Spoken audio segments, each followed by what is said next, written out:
Learn Spanish with short stories. La naturaleza. María va al bosque a menudo. Le gusta caminar y ver los árboles, los pájaros, los arroyos. A veces lleva un libro y se sienta en una roca para leer. Maria often goes to the forest. She likes to walk and look at the trees, the birds, and the streams. Sometimes she takes a book with her and sits on a rock to read. María. Maria, Bosque. forest, A menudo. often, Gusta.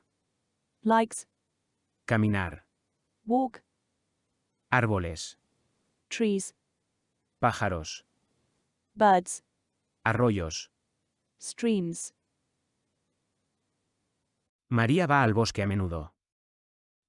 Le gusta caminar y ver los árboles, los pájaros, los arroyos. A veces lleva un libro y se sienta en una roca para leer.